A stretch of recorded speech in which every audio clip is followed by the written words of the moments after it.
Richmond Raceway, you'll find history everywhere. 5, 6, 7, 8. 8 automobiles have tangled up. These are moments to celebrate from nearly 80 years of memories gone by. There's the hook. Bang. On Strawberry Hill, Action Track isn't just a nickname. It's a place where the greats always seem to rise to the occasion. Busher wins at the short track. It's the moment they've been waiting for, and so have you. It's time for another Around the Track, and it starts now.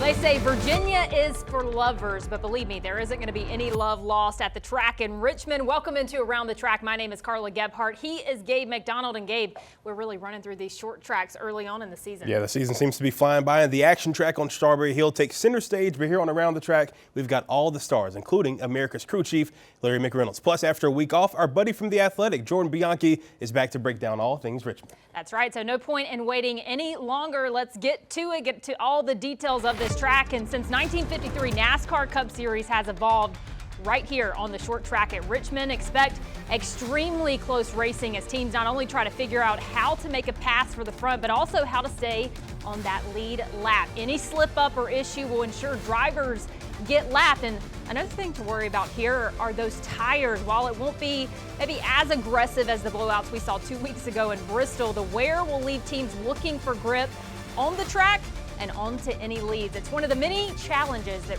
Richmond Raceway presents. I mean, at Phoenix, the fastest car won it running the bottom of the racetrack, right? I'm not sure about Richmond. I feel like with the simple diffuser, you're able to drive it more sideways. I don't have experience with other diffuser on a short track, so I can't give you a huge difference, but just from what I've heard, hopefully Richmond will be a really good race. If we have tire fall off like we did at Bristol, it'll be really good. Yeah, you're talking about running 60, 70 laps on tires at Phoenix and having, have to 1 second fall off, and at Richmond you'll get that in 10 laps, 8 laps, so just the tire wear factor is so different there, so unique. This is certainly one that we feel like is a great opportunity, knowing where we were at last season. We obviously have some changes with the new Mustang, with the short track aero package. So we've got some changes coming at us, but we're ready for them and feel like it can be another race winning day, get our streak started a lot earlier. Well, let's go ahead and do Richmond by the numbers. We're going 400 laps over this 3/4 of a mile asphalt track, 300 miles total on a D-shaped oval. Now, 6 is a big number here because it's how many wins Kyle Busch has at the track, which is more than any active driver. Now, don't sleep on Denny Hamlin or Martin Truex Jr. either. They have 4 and 3 wins respectively here at Richmond. If there's any track in NASCAR where you want the pole, it is certainly this one. 18% of drivers who won the pole win the race at Richmond, more than any other track in all of NASCAR. $7.8 million is what's on the line in this Cup Series race.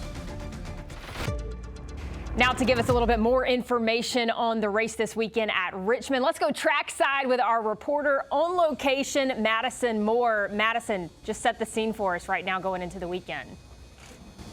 Hey Carla, yeah, I'm right in the middle of the racetrack right now. You can see so many people are here. Earlier, trucks came in, unloading the cars, unloading all the equipment. The conditions are good. In the past few days, we had some rain, but the track is dry, so that is good news. But like you said, those cold temperatures can have an effect on the racetrack, but the early laps will be crucial as drivers fight for the preferred racing line during their qualifying round, and the groove will deepen each lap, offering more grip and faster time. So the weather, definitely has a play. Madison, we appreciate it so much. Thanks.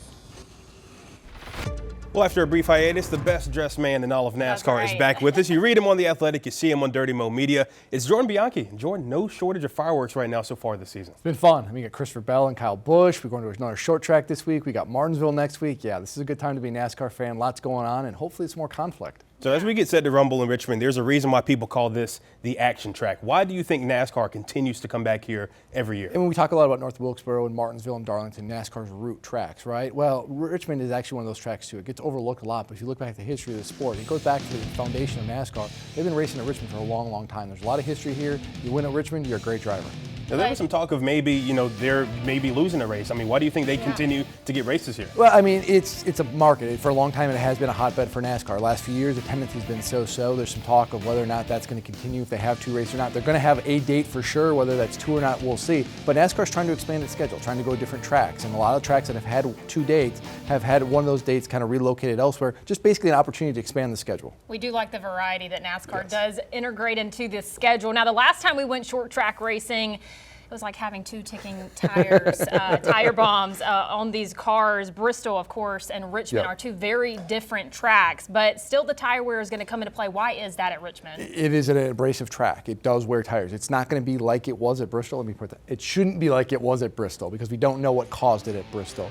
But Richmond is a strategy race. It wears tires, and it really puts the hands of how you do well into the crew chief. It's not so much the driver here. They have a big role. It's the crew chief, and when you pit, when not to pit, how many tires you take and when. This is a really strategy-laden race because of that tire wear.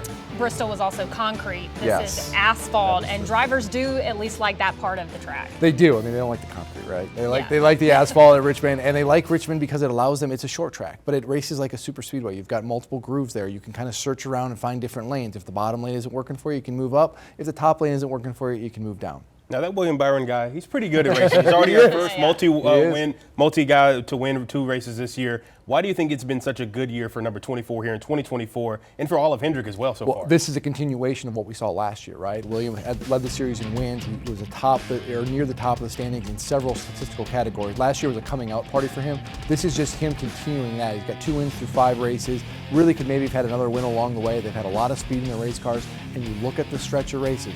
He almost won this race a year ago until he and Christopher Bell got together and got spun out.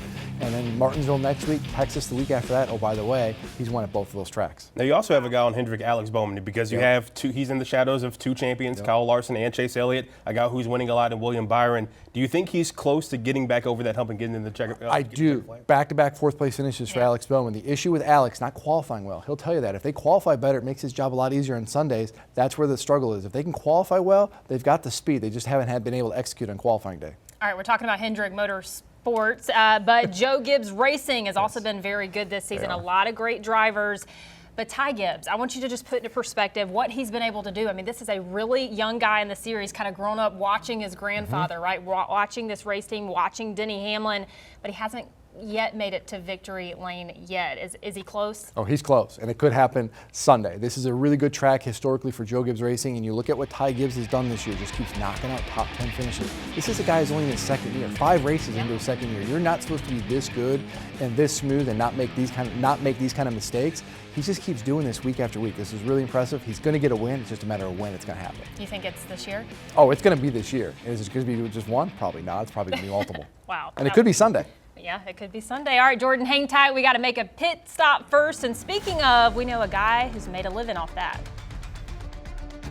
I'm going to tell you what, if you get a caution there with probably 3 or 4 laps to go and you have a fair amount of laps on your tires, pit road will be one busy place. Now, Garage Confidential is normally for the drivers, but today it's America's crew chief who's taken the pit box. Larry Mack is on the way. And when it comes to Kyle Busch, he's had his fair share of frenemies, but never like this. An old teammate, a new riff. We break down the wreck of the race coming up next. NASCAR's roots came through bootlegging booze through the night. That's right, which makes the latest find at one track all the more appealing. And we have a sinkhole to thank for that. A shocking discovery and where to find it. It's coming up on Around the Track. Back here on Around the Track, Gabe McDonald alongside the Athletics' Jordan Bianchi. Now, Jordan, if there's one person who's known for altercations on pit road, who would you say it is? It'd be Kyle Busch. Yeah. Definitely. Why is that? Well, listen, he's a fiery guy. But the thing with Kyle is he's fiery in the car. He's not so much on pit road. But when he hits that point where he can't control himself anymore, we have seen it here before with Joey Logano. He's not afraid to walk down and confront somebody. And of course, we're talking our wreck of the race. And when it comes to this week's wreck, you better believe that Rowdy has his paws on it. Going back to Coda last week, stage 3 with 28 laps to go. The 20 of Christopher Bell and the 8 of Kyle Busch get tangled, sending Rowdy spinning. No yellow would be thrown, and we continue racing. But as you can see after the race, Kyle, he was heated. Now, Bell was never hindered. He finished the race in 2nd. Kyle would secure a top 10, but it was all the way at 8th. Now, do you blame either driver? Maybe the spotters? We'll talk about it, but first, some unhappy drivers. Driving for him those years, I've seen it before, but I think that might be the first time that he's ever been heated directly at me. So obviously I didn't have any intentions to spin him out, so I'll be reaching out to him, and hopefully he'll talk to me later this week. I hate saying sorry, and I didn't mean to do it, but I clearly did not mean to spin out Kyle. At that point in the race, I was just hanging on Kyle Larson, that is. The Kyle Busch incident was a little bit different because I didn't see it coming at all. You know, they entered there too wide, and he opened his entry up, and he was so far right, and then he tried the crossover, and I was there. So, yeah, I didn't mean to turn anybody, and I got both the Kyles. Former teammates there. Obviously, we saw that moment after the race. Who is to blame for that wreck last week? I mean, it's a racing deal. It's Yeah. a quintessential racing deal, but you probably have to put the blame on Christopher Bell, and he kind of admits it as well. He got in there a little hot, and, you know, you could say Kyle Busch came down, but at the end of the day, Bell was behind Busch, and he went in there and he did initiate the contact. But you got to remember, too, it goes back even further than that. A year ago, Christopher Bell also spun out Kyle Busch. So that's where this really stems from. And this is 2 years in a row now where Kyle Busch has been victimized by Christopher Bell's front bumper. Now, Rowdy's had a lot of moments over the years, a lot of rivalries He's had as a well. few. What would you say is probably your favorite that you've seen over the years? Man, we've had so many. Like Harvick, Logano. Yeah. I mean, he even Kurt Rush, his own brother, for goodness sake. The Logano one, the pit road fight with Logano. I mean, that's probably the one, just because of the videotape of him walking down pit road with, you know, bleeding and everything like that. That really jumps out. Yeah, Rowdy's definitely one to get a little rowdy. That's why he has the name. But now let's send it over to Carla, who has more in this week's Garage Confidential.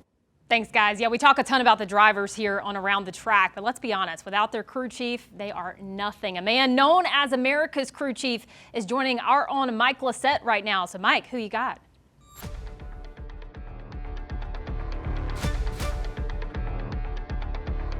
He is America's crew chief, Larry McReynolds. Thank you again for joining us. How are you, sir? I'm doing good. Watching these races just roll right along. I feel like they're coming about twice a week right now. Hard to believe we've got 6 races in the book, and now we're going short track racing for a couple of weeks in a row. Well, you said it, 6 races into the books. I know it's still early, but we're starting to see themes emerge, and one is perhaps that this could be William Byron's year. He won at COTA. He's now got 2 wins this year. What's impressed you so far about the way he's raced? That he can win at any given racetrack, Mike. You know, this was his 12th career win out there at Austin, Texas on the road course. He has won at 10 different racetracks. The only track he's won at twice is Daytona and Atlanta Motor Speedway. They've proved they can win on super speedways, winning the Daytona 500. They've proved they can win on road courses, short tracks, and everything in between.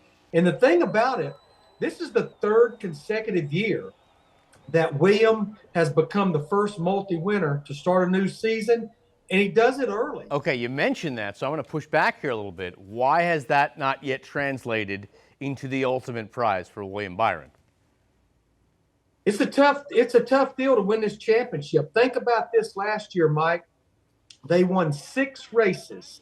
He had won the Phoenix race in the spring. He went to Phoenix there in November, sat on the pole, led laps, but they lost the race. They lost control of the race in that final stage. It was obviously Ryan Blaney. Winning a championship now, I'm not going to say winning a championship was ever easy, but it's harder now because it's timing. Now, you had mentioned before that he has won a lot of different tracks in Byron. Last question about him. He has not done well here, just 2 top 10 finishes in 11 starts. What about Richmond has not translated well for him? Well, I know the finish position. That's what they pay the points on. That's what we talk about. That's the box score. But I go back to last year, a year ago. He dominated that race. He led a bunch of laps. We had a late race caution. They didn't have the greatest pit stop, and then he got caught up in a wreck, and that kind of took his chances away. I'd be willing to bet more than likely on Sunday night the 24 will be one of several we'll be talking about. What about Kyle Busch? Is he someone else we're talking about? This guy has 6 wins here, and on top of that, he's got a little edge this week after the confrontation with Christopher Bell. The fact that he's mad, should people feel that might push him over the top to get another victory here? Well, to your point, his numbers there are off the chart, Mike. And here is a Larry McNugget. Not only has he won 6 races there, he has 36 cup starts there. 36. Every race is 400 laps. That man has completed all but 1 lap of his 36 races there. So he's always there at the end. but we know they're searching right now with that 8 car. He only has that one top 5. He finally did get a second top 10 at Coda. But yeah, maybe Richmond is where they can stop the bleeding. But Mike, I will say this. I would like to think if he went back and really looked at what happened in turn 1 with he and Christopher Bell, he's not as mad as he was on Sunday, because honestly, I really did not see anything that Christopher Bell did wrong.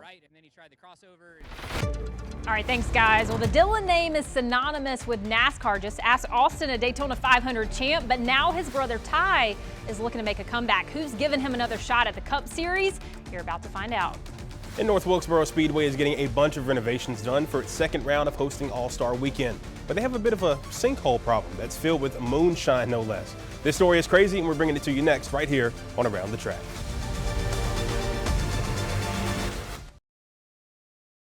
Ty Dillon is back in the Cup Series on a part-time basis for Kaulig Racing. The team announced this week that Ty Dillon will drive the number 16 Chevy at Richmond this weekend. Will make 4 other starts for the team at Texas, New Hampshire, again at Richmond in August, and then the fall race at Kansas. Dillon is the younger brother of Austin Dillon and grandson of NASCAR Hall of Famer owner Richard Childress. He was a full-time Cup driver from 2017 through 2020, and then again in 2022 and 2023. He's made 238 career starts with 7 top 10 finishes. And you already know NASCAR's All-Star Race is headed back to North Carolina's North Wilkesboro, a throwback classic track. Yeah, and so classic that there might be some history underneath the grandstands. Track officials believe they found a moonshine cave. Track crews noticed tracks in the original concrete in one section, revealing a 700 square foot open area underneath. They had to remove more than 600 seats in order to get to the sinkhole that led to the discovery. Now, NASCAR's roots actually started with midnight moonshine running, so it's totally possible that the cave was for just that. But now there's another race on the track's hands. Get everything back up to code before the All-Star race coming up in May. Wilkes County certainly has had a history with moonshine. That's been very well documented.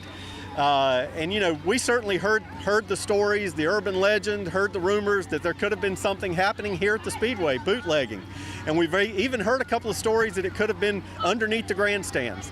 So it's ironic that we found an area that's sort of an open area underneath the grandstand. We'll see whether that was something that was naturally caused or whether it may have a little more history to it. We'll just have to wait and see. So I think when this story broke, we were all just like, what in the heck is going on? What do you make? I mean, you were there last year. You got a little souvenir from there. What do you just make of all this that happened this week? Yeah, it was very interesting. Such a throwback track like we already mentioned, but the fact that NASCAR has roots to this, right? And I think it just kind of makes it such a cool thing. But you think about the sinkhole, you think about the structural damage that this possibly could cause, and you wonder about the All-Star race a little bit. Going to be interesting, but it makes me want to go to North Wilkesboro right now and check out this cave. I want to see if there are artifacts, if there's anything. Maybe old speakeasy, maybe some tables, you know, some chair, high tops. You just never, I mean, there could be a lot of good artifacts in there. Yeah, put a glass case around it like a museum. Yeah, all right. Well, William Byron is making a habit out of burning out on the front stretch and then marching to victory lane. But who's the favorite for the Cup Series race at Richmond? We're going to show you along with giving you our victory lane locks next on ATT.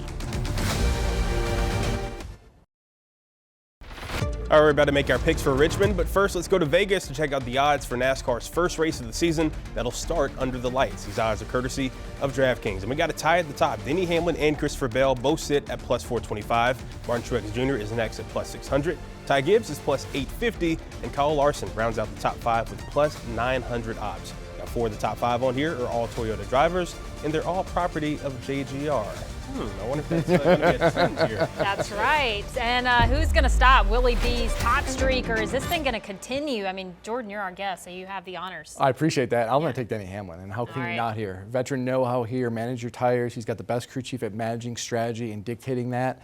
And he's also got 4 career wins here and is atop the leaderboard in several statistical categories. I'm taking Denny. So we're kind of like the Spider-Man meme here. I am going with Denny Hamlin as well. Give me the favorite, Denny Hamlin, to take the checkered flag in Richmond. I know it's rather a safe pick, but like we mentioned earlier, 4 career finishes, a lot of top 5s and top 10s here. He runs well. He's a veteran, great short track racer. I think he gets another win here. He actually won the first next gen race at Richmond, so I think he runs it back and gets another win and takes the checkered flag. And just real quick, no drivers led more laps in the field than Denny Hamlin at Richmond. Wow. There you go. He's from Virginia. Home track. Do you think are they going to boo him? Oh, they're going to boo him. It doesn't matter if he's in Virginia or not. He still gets boos.